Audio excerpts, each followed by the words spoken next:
sakit yang membuat dia susah untuk melaksanakan salat sesuai waktunya masing-masing, boleh dia menjamak, tapi tidak boleh dia mengkasar.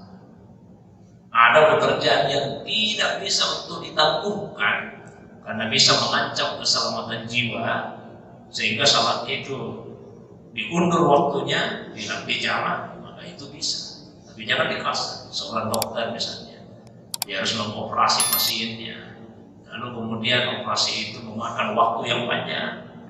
Assalamualaikum warahmatullahi wabarakatuh.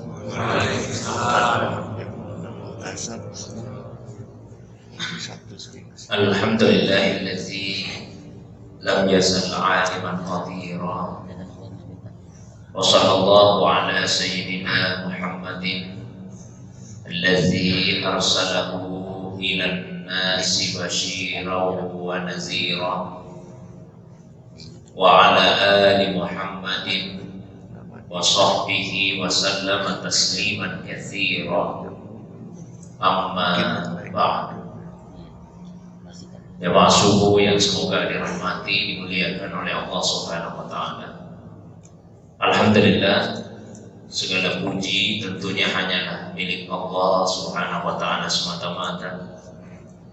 Shalawat dan begitu pula salam semoga tercurah pada kekasih kita Rasulullah Muhammad sallallahu alaihi wasallam. Begitu pula kepada keluarga beliau, para sahabat dan pengikutnya. Jemaah subuh yang dimuliakan oleh Allah Subhanahu wa taala. Saat ini kita berada di bulan Sya'ban. Hari ini bertepatan dengan tanggal 9 Sya'ban. Insyaallah kurang dari 20 hari ke depan kita akan memasuki bulan Ramadan. Dan tentu saja karena Ramadan adalah bulan yang istimewa, maka semestinya kita juga mempersiapkan diri secara khusus untuk menyambut kedatangan bulan Ramadan itu. Rasulullah sallallahu alaihi wasallam telah memberikan contoh teladan yang terbaik kepada kita umatnya, bagaimana bentuk persiapan untuk menyambut bulan Ramadan tersebut. Di antaranya tentu saja dengan melaksanakan berbagai amal ibadah di dalam bulan Sya'ban. Karena itu insya Allah secara umum pada pengajian kita subuh ini sama-sama kita akan membahas tentang keutamaan dan amalan bulan Sya'ban. Jamaah yang dirahmati, dimuliakan oleh Allah Subhanahu wa taala. Aisyah radhiyallahu anha, salah seorang istri Nabi sallallahu alaihi wasallam, pernah berkata, "Ma istakmala Rasulullah sallallahu alaihi wasallam siyama syahrin illa fi Ramadan. Wa ma ra'aituhu aktsara siyaman minhu min Sya'ban." Rasulullah sallallahu alaihi wasallam itu menurut Aisyah tidak pernah utuh berpuasa selama 1 bulan penuh kecuali di bulan Ramadan. Dan saya tidak pernah melihat Nabi lebih banyak puasa sunnahnya dibandingkan dengan puasa sunnah di bulan Sya'ban. Jadi ada 2 hal yang Aisyah radhiyallahu anha sampaikan berkaitan dengan puasanya Nabi. 1, Nabi hanya butuh puasa 1 bulan penuh, itu di bulan Ramadan. Yang kedua, puasa sunnah yang paling banyak Rasulullah SAW kerjakan, yaitu puasa sunnah di bulan Sya'ban. Bahkan Aisyah radhiyallahu anha menanyakan kepada Nabi SAW, mengapa beliau sering sekali berpuasa di bulan Sya'ban. Nah, paling tidak ada 2 penjelasan yang disampaikan oleh Rasulullah SAW. Yang pertama, kata Nabi, Sya'ban itu adalah syahrul yang fulu'an nas baina Rajab wa rahmah. Sya'ban adalah bulan yang sering dilupakan, sering diabaikan, tidak diperhatikan orang, karena dia ada di antara bulan Rajab dan bulan Ramadan. Jadi Rajab ini diperhatikan saja dulu karena dia adalah bulan haram, Ramadan lebih-lebih. Nah, Sya'ban terjepit di antara kedua bulan tersebut, sehingga kemudian pada awalnya kaum muslimin tidak terlalu memperhatikan bulan Sya'ban. Nah, Nabi ingin agar bulan Sya'ban juga mendapatkan perhatian. Maka Rasulullah SAW kemudian banyak berpuasa di dalam bulan Sya'ban, sehingga ada ungkapan bahwa afdalul ibadah, seutama-utama ibadah itu adalah ibadatul ghaflah, ibadah lalai. Maksudnya ibadah lalai yaitu ibadah pada waktu, tempat atau kondisi di mana biasanya orang lalai dari beribadah. Kalau ada waktu, ada tempat, ada kondisi, biasanya orang banyak tidak menggunakannya untuk ibadah. Lalu kemudian ada yang bisa memanfaatkan itu untuk beribadah, maka itu merupakan salah satu ibadah yang utama.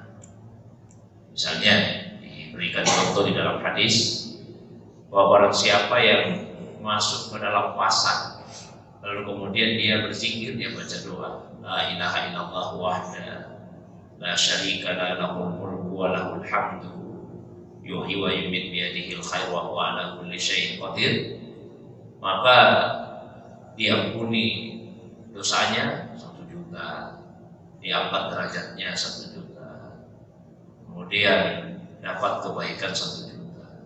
Mengapa seperti itu? Karena pasar biasanya tempat yang membuat lalai dari ibadah. Karena pasar itu adalah tempat untuk mencari keuntungan dunia, tempat di mana orang bertransaksi jual beli. Tapi jika ada seseorang yang justru masih bisa beribadah dalam bentuk zikir di tempat yang biasanya orang lalai dari ibadah, maka itu pahalanya besar. Sama jika di bulan Sya'ban pada awalnya banyak yang tidak memanfaatkannya untuk ibadah, lalai dari ibadah. Lalu kemudian ada yang bisa memanfaatkan bulan ini untuk ibadah, itu pahalanya besar. Jika saya menyampaikan bahwa beliau sering berpuasa di bulan Sya'ban karena syahrun yaqulu anhun nas baina Rajab wa Ramadan. Ini adalah bulan yang biasa dilalaikan orang. Dia terletak di antara bulan Rajab dan Ramadan. Kemudian yang berikutnya, yang kedua, syahrun turfa'u fihi al-a'malu ila rabbil alamin. Sya'ban itu adalah bulan di mana amalan-amalan yang dilakukan oleh hamba diangkat oleh para malaikat kepada Allah Subhanahu wa taala. Jadi diangkatnya amal ibadah kita kepada Allah Subhanahu wa taala itu ada yang sifatnya harian, ada yang pekanan, dan ada yang tahunan. Yang harian itu pada waktu seperti sekarang ini, pada waktu subuh. Yang pekanan setiap hari Kamis, dan yang tahunan setiap tanggal 15 Syawal. Yang harian di waktu subuh. Di dalam Al-Quran Allah SWT berfirman, Inna Qur'anal Fajri kana mashhuda. Sesungguhnya bacaan di waktu subuh itu dihadiri malaikat. Yang dimaksud dengan bacaan di waktu subuh yaitu salat subuh. Di salat subuh itu dihadiri oleh para malaikat. Bukan berarti 4 salat wajib yang lain tidak dihadiri malaikat. Bukan berarti salat zuhur, asar, maghrib, isya tidak dihadiri malaikat. Semua tentu dihadiri oleh malaikat. Lalu mengapa kemudian dikhususkan di dalam ayat tadi penyebutan salat subuh itu? Ulama kita menjelaskan, karena kalau salat zuhur dan salat asar itu hanya dihadiri oleh malaikat yang bertugas di siang hari. Salat maghrib dan salat isya hanya dihadiri oleh malaikat yang bertugas di malam hari. Salat subuh itu dihadiri oleh malaikat yang bertugas di siang dan di malam hari. Karena waktu subuh adalah waktu pergantian antara malaikat di siang hari dengan malaikat di malam hari. Dan sebelum terjadi pergantian tersebut, kedua kelompok malaikat itu menghadiri pelaksanaan sholat subuh. Waktu subuh itulah waktu diangkatnya amalan manusia kepada Allah Subhanahu. Kemudian yang pekanan di hari Kamis. Sehingga ketika Aisyah radhiyallahu anha bertanya kepada Nabi mengapa beliau banyak berpuasa di hari Senin dan di hari Kamis, beliau menjawab beliau banyak puasa di hari Senin karena yaumun wulidtu fihi. Hari Senin itu adalah hari saya dilahirkan. Sementara beliau puasa di hari Kamis karena hari Kamis itu turfa'u fihil a'malu ila rabbil alamin wa ana uhibbu an turfa'a amali wa ana shahih. Waktu di mana amalan diangkat kepada Allah dan saya, kata Nabi, senang apabila pada saat amalan itu diangkat kepada Allah, saya dalam keadaan berpuasa. Kemudian yang sifatnya tahunan, yaitu di Lailatul Nisfi min Sya'ban, yaitu pada malam pertengahan Sya'ban. Karena itu kita memanfaatkan malam Jumat, ya, Jumat depan. Nah, nisfu Sya'ban itu untuk memperbanyak amal ibadah. Itu malam yang istimewa. Khamsul layalin, ada 5 malam yang tidak akan ditolak doa-doa itu kepada Allah SWT. Doa-doanya dipanjatkan kepada Allah.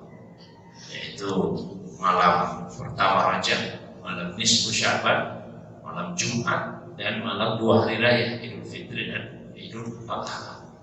Apalagi ketika berhimpun antara malam Jumat dengan malam nisfu Sya'ban, malam Jumat ke depan. Sehingga ada beberapa nama yang ulama kita sandarkan kepada malam nisfu Sya'ban itu.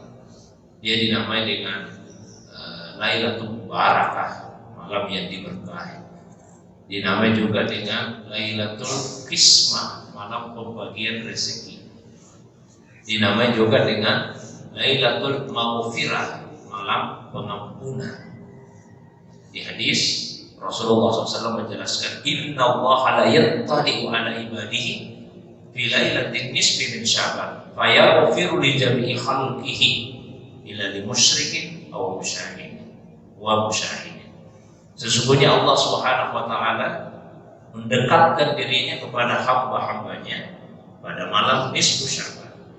Lalu Allah mengampuni dosa hamba-hambanya kecuali satu, dosanya orang musyrik, dan yang kedua dosanya orang yang musyahid. Musyahid itu yang memutuskan hubungan kekeluargaan, yang di dalam hatinya ada perasaan iri, perasaan dengki, sehingga perasaan itu kemudian membuatnya memutuskan hubungan silaturahmi, hubungan kekeluargaan. Itu yang dikecualikan oleh Nabi, tidak mendapatkan pengampunan pada malam nisfu Sya'ban.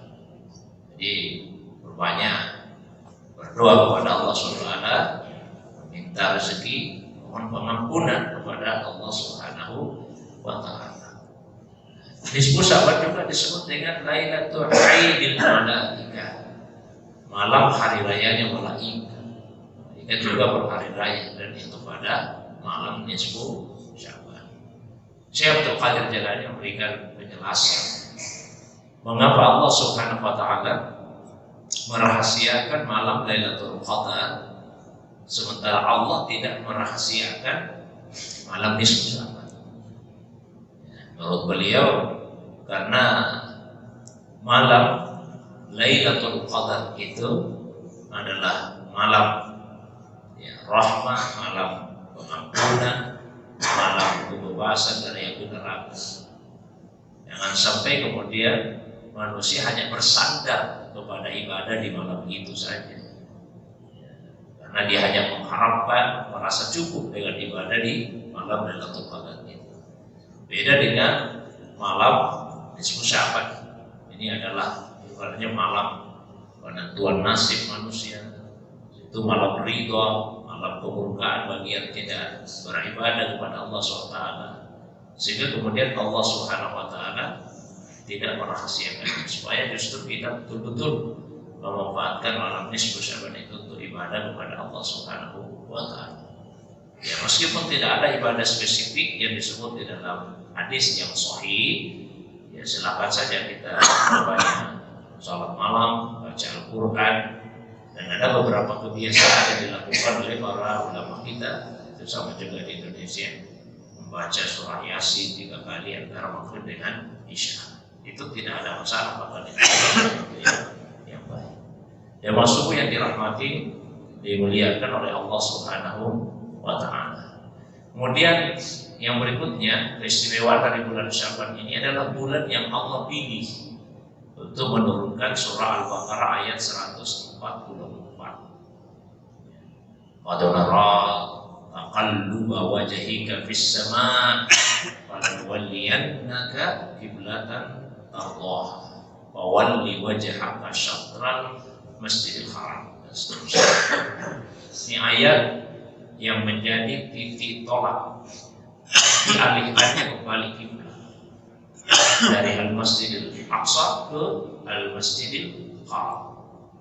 Jadi ketika Rasulullah SAW di Madinah itu salat menghadap pada awalnya ke Al-Masjidil Aqsa, itu atas permohonan Nabi sendiri kepada Allah SWT dengan harapan mudah-mudahan orang-orang Yahudi yang ada di Madinah bisa lebih menerima dakwah Islam. Tapi ternyata itu tidak terwujud. Justru dijadikan sebagai bahan olok-olokan dari orang-orang Yahudi. Mereka datang menjumpai Nabi dan menyampaikan pada beliau, "Ya Muhammad, engkau telah mengikuti kiblat kami. Maka mengapa sekalian kamu tidak ikuti saja agama kami? Kan kiblat kami sudah kamu ikuti. Sekalian saja ikuti agama kami. Agama kami adalah agama yang terdahulu." Ya.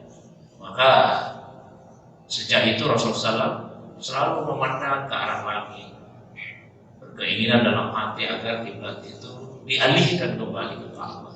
Tapi tidak pernah beliau ucapkan itu dengan lisannya dalam hati saja. Tentu Allah Maha mengetahui isi hati manusia. Selama 12 tahun 5 bulan 3 hari Rasulullah tiba di Madinah 12 Rabiul Awal. Tahun berikutnya kedua Hijriah 15 Sya'ban. 15 Sya'ban dari Rabiul Awal. Akhir Rabiul Awal juga Rajab Sya'ban. 12 bulan 1 tahun apa 5 bulan 3 hari turunlah ayat tadi. Qad nara taqalluba wajhika fis sama'. Kami telah mengetahui, sungguh kami telah mengetahui bagaimana engkau selalu menengadahkan wajahmu ke langit sambil berharap di hati agar kiblat itu dialihkan ke Ka'bah. Falanwalliyannaka, maka pasti kami akan memalingkan kepada kiblat al-tardaha, kiblat yang engkau ridai, yang engkau senang. Wawallu wujuhakum syatral Masjidil Haram, maka arahkanlah wajah-wajah kalian ke arah Al-Masjidil Haram. Ini turun perintah. Ini terjadi ketika Nabi sementara sholat itu di salah satu masjid, dan kemudian dimonumentalkan supaya teringat terus itu dengan nama Masjid Qiblatain. Jamaah yang dimuliakan Allah. Yang berikutnya, Sya'ban ini adalah bulan yang Allah pilih untuk menurunkan salah satu ayat yang juga sangat luar biasa, surah Al-Ahzab ayat 56. Innallaha wa malaikatahu yusalluna 'alan nabi. Ya ayyuhalladzina amanu sallu 'alaihi wa sallimu taslima. Sesungguhnya Allah dan para malaikat itu senantiasa bersalawat kepada Nabi. Maka wahai orang-orang yang beriman, salawat dan salamlah kepadanya. Sehingga Sya'ban ini biasa disebut dengan bulannya Rasulullah SAW. Bulan diturunkannya ayat yang memerintahkan kepada kaum muslimin untuk bersalawat kepada Nabi SAW. Dan salawat ini ibadah yang sangat agung dalam agama kita. Saya mungkin pernah sampaikan sebuah hadis bagaimana Nabi naik ke mimbar, setiap kali beliau melangkah ke salah satu tangga anak mimbar itu beliau ucapkan amin. 3 kali beliau ucapkan amin. Sampai kemudian seorang sahabat bertanya, "Ya Rasulullah, mengapa Anda mengucapkan amin sampai 3 kali?" Nabi jelaskan, "Saya mengaminkan 3 macam doanya malaikat Jibril. Tidak diragukan lagi mustajabnya doa. Jibril yang berdoa, Nabi yang amin. Yang pertama, Jibril berdoa, semoga Allah menimpakan kemalangan, keburukan keburukan kepada seseorang yang mendapati Ramadan lalu ia keluar dari bulan Ramadan itu tapi dosa-dosanya belum diampuni. Nabi ucapkan amin. Jibril berdoakan keburukan untuk kita ini kalau kita mendapati Ramadan, hidup di bulan Ramadan, tapi kemudian Ramadan pergi dan dosa kita belum diampuni. Berarti kita tidak memanfaatkan Ramadan itu untuk memohon pengampunan kepada Allah. Yang kedua, Jibril berdoa, semoga Allah menimpakan keburukan pada seseorang yang mendapati kedua orang tuanya atau salah satu di antara kedua orang tuanya dalam keadaan lanjut usia. Lalu ia tidak berbakti kepadanya. Padahal seandainya ia berbakti, maka itu sudah cukup untuk memasukkannya ke dalam surga. Nabi ucapkan amin. Dan yang ketiga, semoga Allah menimpakan keburukan kepada seseorang yang mendengar namamu disebut, lalu dia tidak bersalawat. Nabi ucapkan amin. Salawat ini sangat ditegaskan di dalam agama. Nabi SAW pernah bersabda, al-bakhil man zukirtu indahu wa lam yusalli alayya. Orang yang bakhil, orang yang kikir itu, yaitu orang yang apabila namaku disebut dan dia dengar, lalu kemudian dia tidak bersalawat kepada saya. Jamaah yang dirahmati dimuliakan Allah. Jadi mari kita merenungkan kembali keutamaan-keutamaan yang ada di bulan Sya'ban ini, lalu mengisinya dengan amal ibadah sebagai bagian dari persiapan kita untuk menyambut bulan Ramadan tersebut. Kalau masih ada utang puasa diselesaikan kesempatan terakhir di dalam bulan Sya'ban. Kalau sudah selesai kita perbanyak amalan-amalan sunnah. Selain itu tentu gunakan kesempatan ini untuk istidad ilmu, persiapan dari segi ilmu tentang amalan-amalan Ramadan. Sehingga masuk Ramadan ilmunya dalam tanda kutip sudah utuh sempurna, tinggal kita aplikasikan di dalam bulan Ramadan. Rajab itu kata ulama kita adalah bulan untuk menanam kebaikan. Sya'ban ini adalah bulan untuk menyiraminya, dan Ramadan adalah bulan untuk memetik hasilnya. Jadi bukan dimulai dari Ramadan. Ramadan itu tinggal memetik hasil dari kebaikan-kebaikan yang justru sudah ditanam di bulan Rajab bulan kemarin dan disirami di dalam bulan Sya'ban. Pada akhirnya mudah-mudahan Allah SWT memberikan kepada kita keberkahan di bulan Sya'ban ini, seperti keberkahan yang semoga telah Allah berikan kepada kita di bulan Rajab, dan mudah-mudahan kita dipertemukan dengan Ramadan, kita bisa mengisinya dengan amal ibadah, dan yang paling penting semoga amal ibadah itu diterima di sisi Allah Subhanahu wa Ta'ala. Saya kira itu pengantar dari saya. Seperti biasa saya berikan waktu yang ke-8 kalau ada yang ingin didiskusikan, baik yang bertanya. Waalaikumsalam. Ada ungkapan yang Ustaz, kalau kita amalkan agama ini dengan dalil dan petunjuk yang jelas, bukan amal agama dengan perasaan. Karena ketika kita ditanya biasa di grup itu, saya rasa seperti ini, saya rasa seperti ini. Yang betul saya pernah dengar, kalau amal agama itu kita dengan dalil petunjuk yang jelas. Jangan mengamalkan agama dengan bawa perasaan. Nah, yang ramai di zaman sekarang, zaman trending antara taklim dengan zikir. Beruang kita dengar semua Pak, supaya kita jangan berpolemik. Kita tanya kepada ahlinya, mana yang lebih utama? Kita zikir inspirasi di sini dengan taklim seperti Bapak Ustaz. Supaya jelas Pak, clear. Lebih utama. Saya pernah dengar Pak, amalan istimayat itu dibanding amalan individu, seperti kita mencelupkan jari di tepi lautan, maka air yang keluar dari ujung telunjuk kita itulah amalan infiradi, amalan individual. Sementara amalan berjamaah seperti kita talim hari ini adalah amalan bertahan. Nah, kita ini kadang lebih mengutamakan amalan infiradi. Saya kan masih zikir, jangan dulu ceramah. Nah, perlu penjelasan dari Ustaz, ini ahlinya Pak. Jadi kita sama-sama dengar sehingga tidak ada lagi polemik. Kenapa terlalu cepat naik ceramah? Saya kan masih zikir. Ini supaya jangan kita bawa perasaan dalam mengamalkan agama. Kita tanya ahlinya, ada rujukan yang jelas, ada dalil yang jelas, sehingga clear masalah.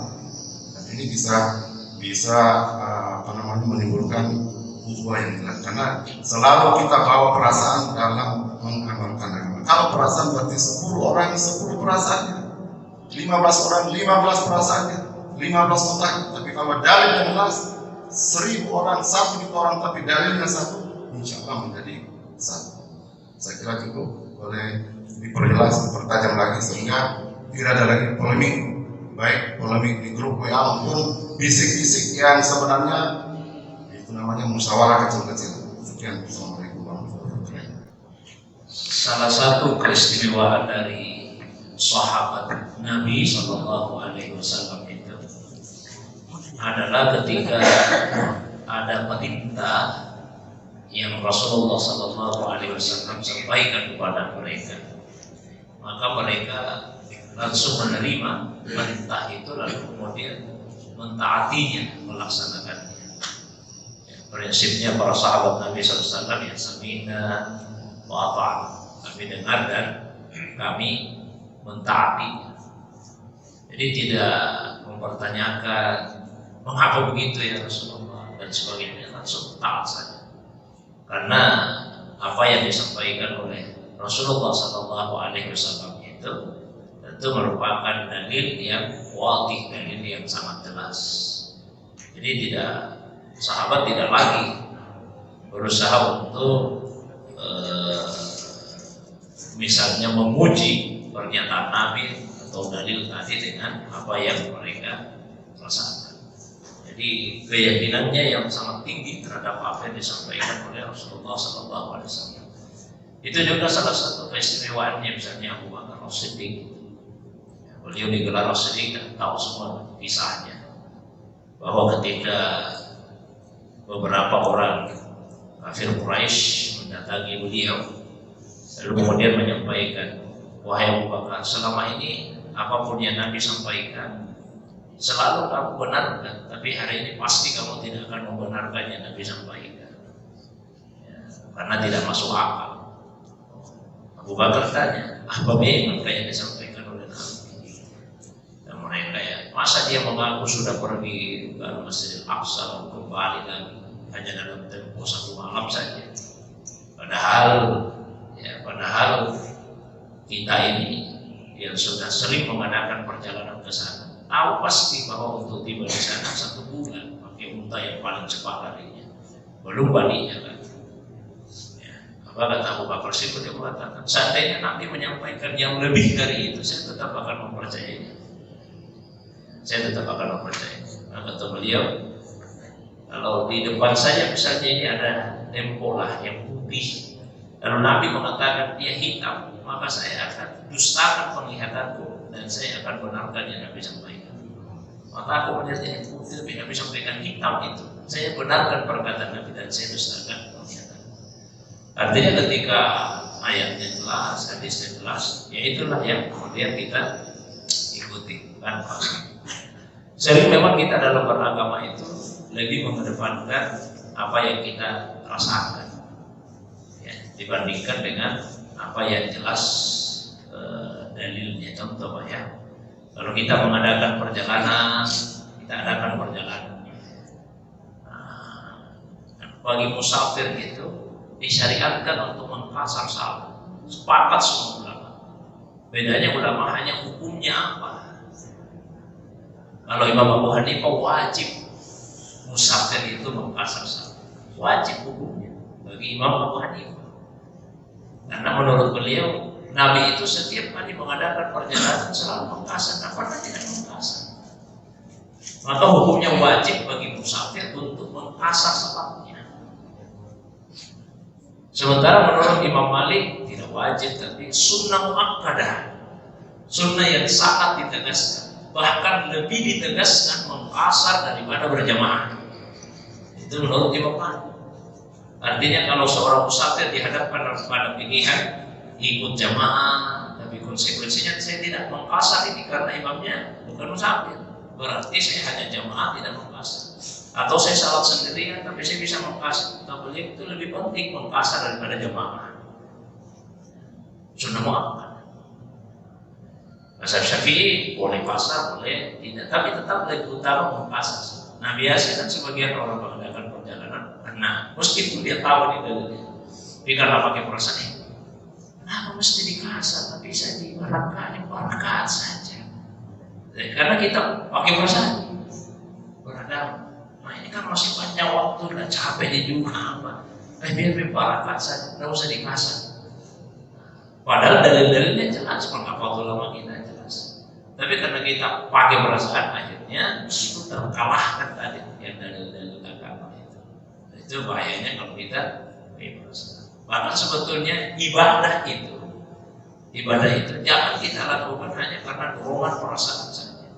Ibadah itu dilakukan karena dorongan ketaatan kepada Allah Subhanahu wa taala. Kalau kita ibadah karena dorongan perasaan, nanti jatuhnya ibadah karena hawa nafsu. Bentuknya ibadah, tapi dorongannya ternyata bukan karena ketaatan kepada Allah, tapi dorongan hawa nafsu. Ya, sekali itu kalau pergi berapa, ada proses itu hawa nafsu bisa saja yang mendorong kita untuk melakukan itu, bukan karena ketaatan kita kepada Allah. Bahkan salah satu ciri ibadah yaitu terasa berat oleh hawa nafsu kita. Loh Bapak, kita puasa misalnya. Sebetulnya kan waktu-waktu menjelang subuh itu tidak ada nafsu makan kita, kurang lah. Tapi justru pada saat waktu-waktu seperti itu kita diperintahkan untuk makan. Di saat-saat dorongan kita untuk makan itu sedikit sekali. Di siang hari malah kita mau sekali makan, mau sekali minum. Tapi kita dilarang. Kita diajari sebetulnya ibadah dorongan ketaatan kepada Allah, bukan karena mengikuti perasaanmu, bukan karena hawa nafsu. Kita beragama Pak, bagus zikir ini bagus zikir. Jadi hati-hati jangan sampai dorongan kita itu tuh zikir karena hawa nafsu kita, bukan karena ibadah kepada Allah Subhanahu wa taala. Ya. Alimun, satu orang yang berilmu itu khairun min alfi abid, itu lebih utama daripada 1000 ahli ibadah tapi tidak bisa ilmu. Nah, itu Nabi juga menjelaskan di hadis panjang hadis riwayat Tirmidzi, man salaka tariqan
jalan demi mencari satu ilmu, maka sallallahu lahu bihi tariqan ilal jannah. Riwayatnya sahallallahu lahu tariqan ilal jannah.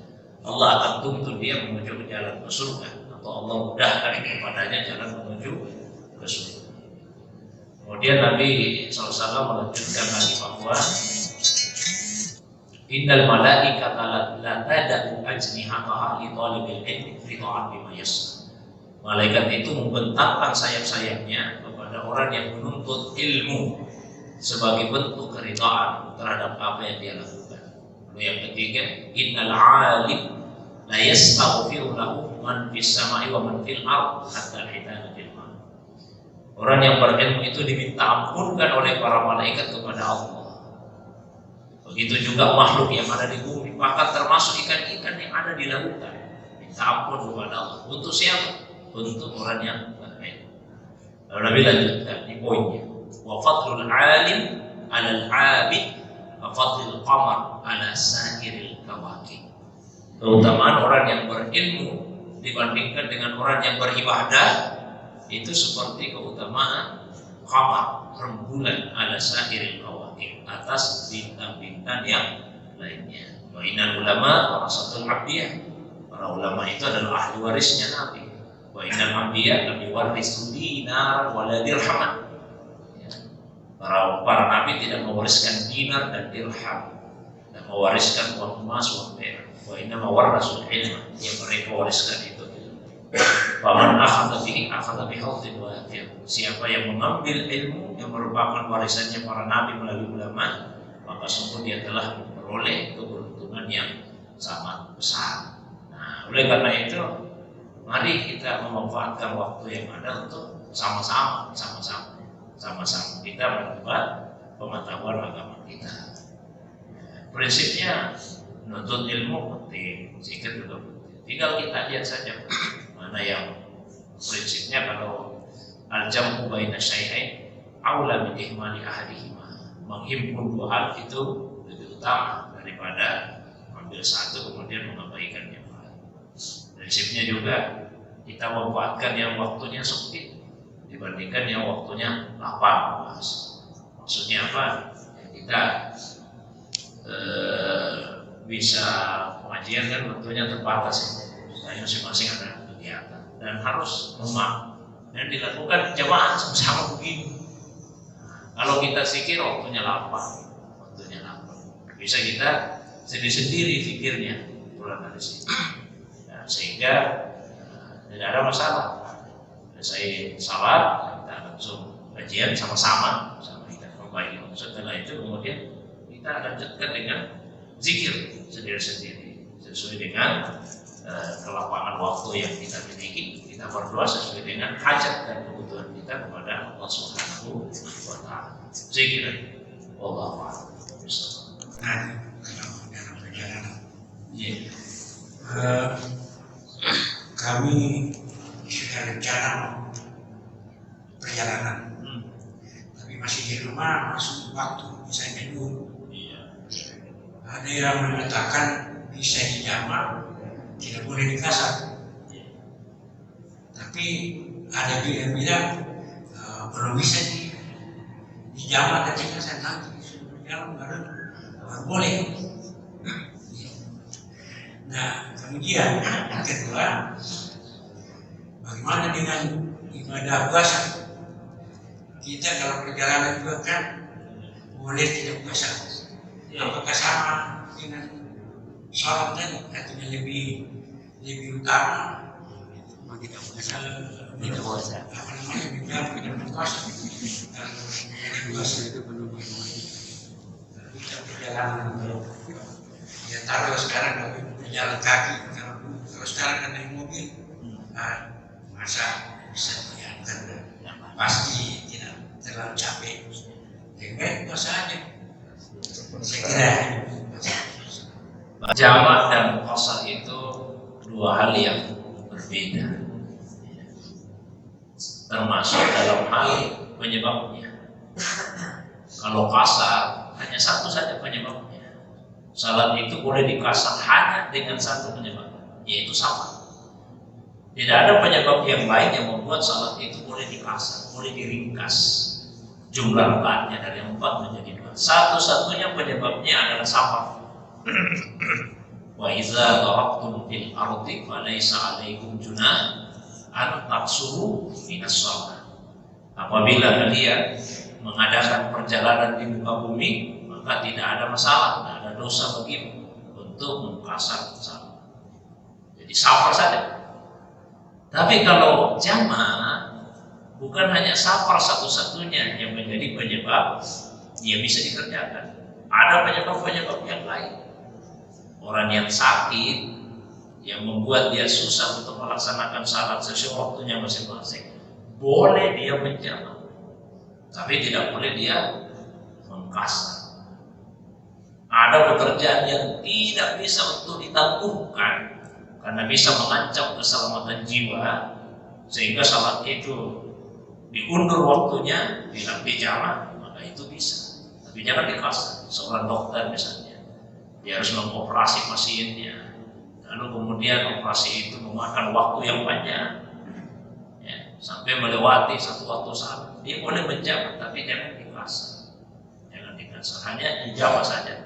Tidak boleh untuk mengkasar. Hujan yang deras itu bisa menjadi penyebab salat itu dikasar. Bisa. Di masa Nabi kita udah kumpul di masjid di salat maghrib deras hujan, langsung salat isya itu boleh. Meskipun mungkin kita tidak berani melakukan itu karena bagi perasaan kan, masa mau dijamaah ini. Tapi di masa Nabi pernah terjadi. Tapi tidak boleh dikasar, hanya boleh untuk menjamaah saja. Bahkan Nabi pernah menjamak zuhur dan asar. Hadisnya ada di Sahih Muslim. Nah, ini penyebabnya kok Nabi jamak. Kata Abdullah bin Abbas, itu karena Nabi tidak ingin memberatkan umatnya. Meskipun kata Imam Abu Hanifah sebetulnya itu bukan jamak hakiki, itu jamak suwari saja. Jamak suwari. Apa maksudnya jamak suwari? Nabi laksanakan salat zuhur di ujung waktu.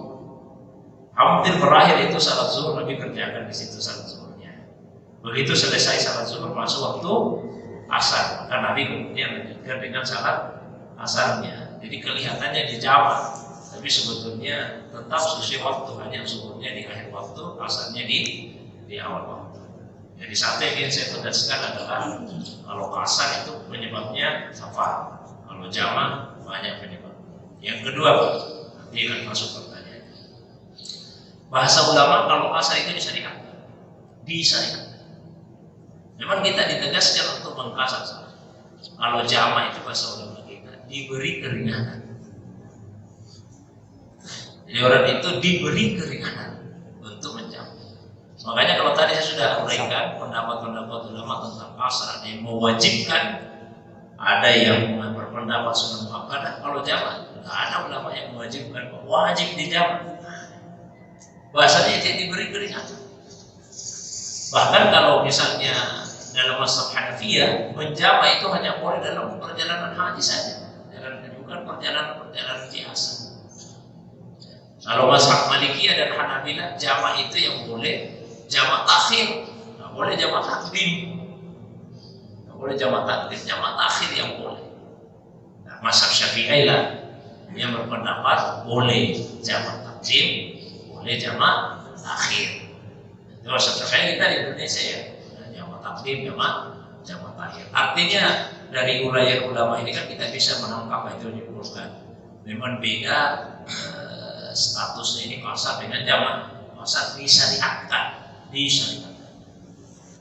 Jamaah itu diberi keringanan. Kita diberi keringanan untuk menjamaah salat. Masalah sekarang. Ketika seseorang hendak mengadakan perjalanan,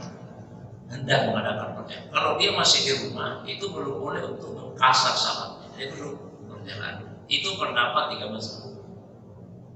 Mazhab Hanafi membolehkan. Pendapat mayoritas ulama tidak boleh. Tidak boleh. Kita lihat Nabi SAW. Nabi itu, kalau beliau mengadakan perjalanan, setelah masuk zuhur, Nabi hanya salat zuhur saja di Madinah. 4 rakaat salat zuhurnya. Kemudian mengadakan perjalanan. Setelah itu beliau singgah di perjalanan itu, masuk asar, beliau singgah, lalu salat asar. Salat asarnya sudah 2 rakaat. Ini Nabi belum menjamak, belum asar ketika di Madinah, di perjalanan singgah salat asar. Tapi kalau Nabi berangkatnya sebelum zuhur Nabi berangkat, maka salat zuhur itu beliau tarik ke waktu asar. Jadi di perjalanan beliau singgah salat zuhur 2 rakaat, setelah itu dilanjutkan dengan salat asar 2 rakaat, dan itu beliau kerjakan di waktu asar. Makanya tadi sebagian ulama yang boleh hanya takhir saja, takdim tidak boleh. Tapi kita ikuti nih yang pendapat mazhab Syafi'i, boleh jamak takdim, boleh jamak takhir. Maka kalau ditanyakan tadi gimana kalau sudah boleh tidak dijamak, ditanya alasannya apa menjamak. Kalau alasannya karena musafir, berarti belum boleh. Kalau karena alasan musafir, karena belum musafir, kalau yang biasa. Tapi kalau alasan-alasan lain, kan tadi banyak itu penyebab kenapa kita menjama itu. Nah, kalau penyebab itu ada, alasan-alasan itu ada ya. Tapi kalau alasan safar belum bisa dijadikan sebagai alasan untuk menjamak salat karena belum statusnya sebagai seorang musafir. Itu ya. Kemudian yang berikutnya puasa. Di Al-Quran yang jelas disebut. Nah, itu di Al-Baqarah 184 dan di Al-Baqarah 185. Wa in kuntum marda aw ala safar. Jika kalian sakit aw ala safar atau dalam perjalanan, fa'iddatun min ayyamin ukhra. Gantilah pada hari yang lain jika tidak puasa. Jika tidak puasa. Kalau di 184 kan ada 3 kelompok manusia yang diberi keringanan boleh tidak puasa, bukan dilarang puasa, diberi keringanan boleh tidak puasa. 1, wa'alal ladzina yutiquna, yaitu orang yang yutikuna itu kepayahan kalau dia puasa. Mungkin dia bisa puasa tapi dia harus puasa dirinya itu berat baginya untuk puasa. Yang pertama. Yang kedua, orang yang mardo, yang sakit. Yang ketiga, ala safar, dalam perjalanan. Nah, yang pertama tadi, allazina yutikuna, ulama kita memberi contoh orang yang sudah lanjut usia. Mungkin dia bisa puasa, dia paksa-paksa dirinya, tapi akan sangat membuat dia payah. Itu yutikuna.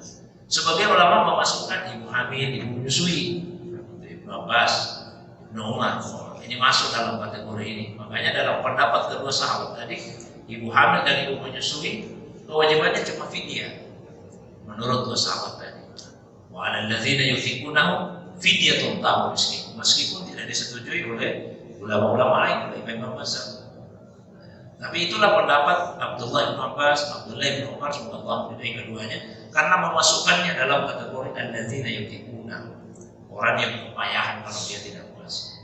Kemudian yang berikutnya marta, yang sakit sama ala safar, bukan fidyah tapi qada. Ya, mengganti faidah min ayyamin, mengganti pada hari yang lain. Marta, orang yang sakit. Ulama kita memahami marta itu dengan pemahaman yang beragam. Ada yang sangat longgar, ada yang ketat. Ada yang sakit matanya tidak puasa. Kenapa tidak puasa? Sakit mata saya. Karena disebut cuma sakit. Jadi orang puasa sakit. Tapi hemat saya pendapat yang lebih pertengahan ya, lebih kuat bahwa sakit yang dimaksud adalah sakit yang apabila orang sakit itu puasa, maka itu bisa memperparah penyakitnya atau paling tidak memperlambat kesembuhannya. Saya puasanya tambah parah penyakit atau semakin lama sembuhnya. Dan itu berdasarkan apa? Penilaian dari orang yang terpercaya. Kalau masalah penyakit ya, itu dokter menyarankan apa sebaiknya tidak puasa dulu. Kalau puasa ini bisa tambah parah. Puasa ini tidak puasa dulu. Puasa bisa lama ini baru sembuh. Atau pengalaman kita punya pengalaman sakit begitu terus puasa tambah parah itu. Jadi penilaian dari orang terpercaya pengalaman yang kita harusnya kita. Ala safar, perjalanan seperti apa ini? Macam-macam juga pendapat ulama kita. Kata ala itu kan yang membebani, perjalanan itu. Tapi saya pribadi cenderung pada pandangan ulama kita, perjalanan yang jaraknya sama dengan jarak dibolehkannya untuk menulaskan salat. Jadi perjalanan yang jaraknya sama dengan jarak perjalanan yang membolehkan salat itu dikasar. Maka beralihlah pertanyaan, berapa itu jarak perjalanan yang membuat salat boleh dikasar? Ulama kita berbeda lagi, Pak. Mulai dari yang sangat longgar, yang paling longgar itu mazhab Zahiriyah, Ibnu Hazm. Beliau mengatakan biar 1 mil sudah bisa dikasar salat. 1 mil, 1 mil, 1 mil itu 1 kilo lebih saja, nggak bisa dikasar. Ini pendapat sangat longgar. Bahkan ada juga ulama yang mengatakan mil yang dimaksud itu bukan jarak perjalanan begitu, tapi yang dimaksud 1 mil. Kalau kita melihatnya, kita sudah tidak bisa membedakan yaitu laki-laki atau perempuan. Sudah tidak dikenal lagi. Kan kalau misalnya ada orang di ujung lapangan itu masih ditahu tuh. Jauh-jauh itu siapa di sana? Nah itu perempuan, itu 1 mil saja. Kan longgar sekali ini. Kalau di hadis itu disebutkan salasa amyal atau salasa farsi, 3 mil atau 3 farsi. Ataunya itu kemudian dipahami keraguan dari riwayat. Pasnya dijelaskan 1 farsa, yang farsa itu 3 mil, 5 kiloan. Lalu mazhab Syafi'i jaraknya itu marhalatan, 2 marhalah, 4 tadi 48 mil, sekitar 90 kilo, sekitar 90 kilo. Itu mazhab Syafi'i 90 kilo. Mazhab Hanafiyah lebih sedikit, 113-an. Mazhab Hanafiyah. Ibnu Umar, Ibnu Abbas mengatakan salat itu boleh dikasar kalau jarak perjalanan dari Makkah ke Taif, Makkah ke Jeddah, Makkah ke Asifah sekitar 80 sampai 90 km. Jadi yang dilihat itu Pak, ilat kenapa bisa tidak puasa, safarnya perjalanannya, bukan masakannya, bukan kesulitannya, tapi safarnya. Karena kalau masaknya itu gaya umum Nabi susah diukur. Nabi itu diukur kalau kesukaran. Mana cara mengukurnya kesukaran? Jadi yang diukur Nabi yang terukur jelas kriterianya itu jarak. Mau sekian jaraknya. Jadi siapapun yang mengadakan perjalanan dalam jarak sekian, mau kepayahan mau tidak, dibolehkan untuk tidak puasa. Mana yang lebih baik? Azimah atau rukhsah? Azimah itu tetap melaksanakan puasa begitu. Rukhsah itu artinya ambil keringanan, dikembalikan pada kondisi kita. Kalau misalnya dengan puasa tidak menyulitkan diri, berpuasa saja. Tapi kalau dengan puasa itu menyulitkan diri kita, maka lebih baik tidak puasa. Allah tidak menghendaki kesulitan di dalam berpuasa. Itu sedekah Allah sudah berikan pada kita, maka terimalah sedekah dari Allah SWT. Mungkin itu. Allah Itu yang tadi ditanyakan Pak Haji itu. Jadi mungkin masalahnya karena memandang zikir itu hanya sebatas ketika kita mengucapkan astagfirullah dan semisal itu. Nah, apakah ta'lim ini dimaksud dengan zikir? Karena hadis Nabi kan jelas, yazkurullah fi wa yatadarasuna bainahum. Nah, itu yang pertama. Yang kedua, hadis tentang saumnya Rasulullah SAW di hari Senin karena Yaum Maulid Tufi. Jadi apakah kita umat ini bisa mencontoh ketika kita di mana kita lahir? Tentunya saya lahir hari Kamis, jadi lahir aku. Apakah tiap orang yang lahir bisa merayakan dengan cara bersunnah dengan rasa syukurnya kepada Allah? Ya, kita menghubungkan sesuatu dengan sesuatu yang lain. Itu zikir cara bahasa. Menghubungkan sesuatu dengan sesuatu yang lain. Jadi kalau kita katakan zikir, kan kita maksud itu zikrullah.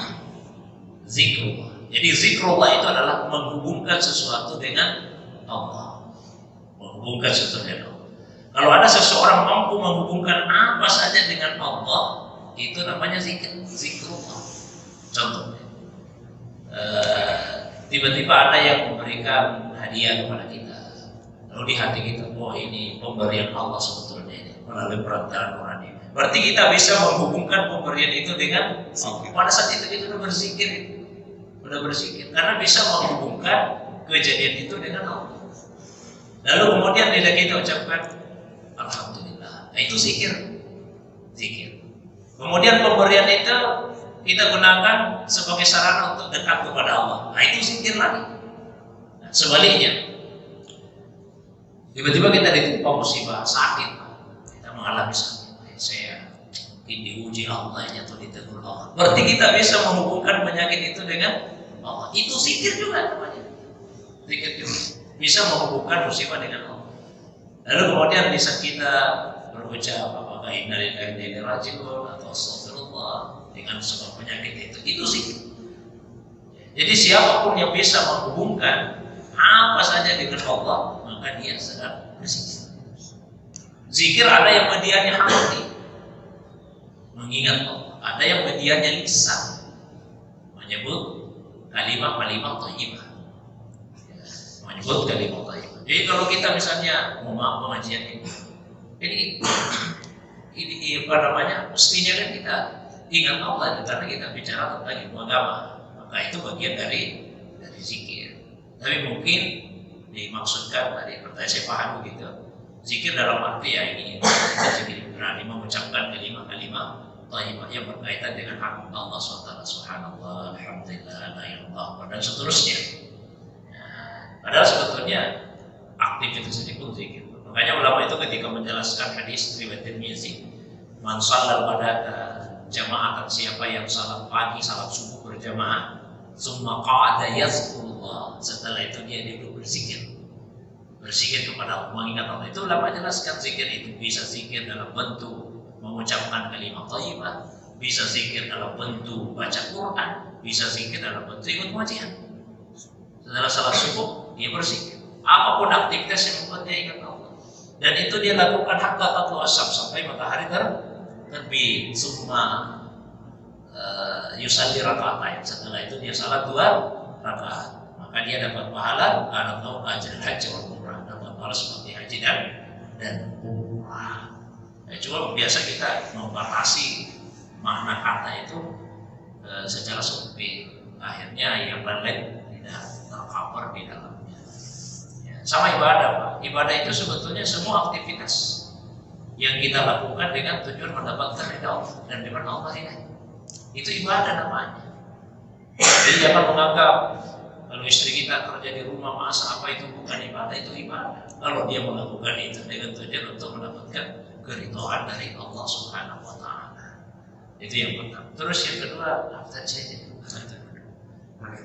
Oh, ya, baik. Boleh Pak kita puasa pada hari lahir kita sebagai wujud rasa syukur nikmat yang Allah berikan. Tapi tetap berpuasa pada hari Senin, hari kelahiran Nabi. Kenapa? Kalau hari lahir kita itu manfaatnya mungkin untuk diri kita saja, tidak untuk banyak orang, tidak untuk semua orang. Tapi kalau hari lahirnya Nabi itu nikmat bagi seluruh alam semesta. Nah, kita syukuri itu. Jadi jangan sampai kemudian yang kalau begitu saya puasanya saya lahir misalnya hari Sabtu lah. Saya puasanya hari Sabtu dan nggak usah saya puasa hari Senin karena saya nggak bisa. Tetap puasa di hari Senin karena mensyukuri kelahiran Rasulullah SAW, karena kelahiran Nabi itu nikmat untuk seluruh alam semesta. Jadi kalau kita mau puasa di hari lain kita selamat. Tetap berpuasa pada hari lahir Rasulullah SAW. Begini gitu ya. Cukup berapa menit? Iya. Baik. Iya. Al-Fatihah.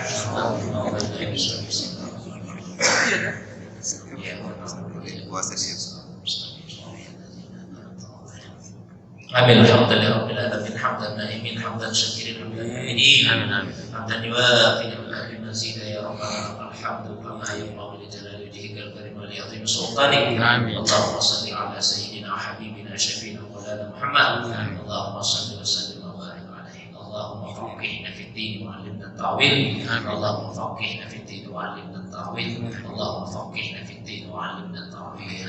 Subhanaka la ilma lana illa ma 'allamtana innaka antal alimul hakim. Allahumma ij'alna minal alimin al-amilin al-mukhlisin al-maqbulin.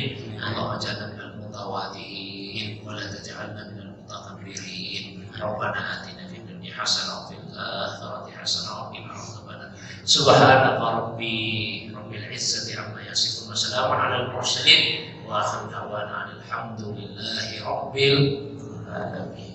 Demikian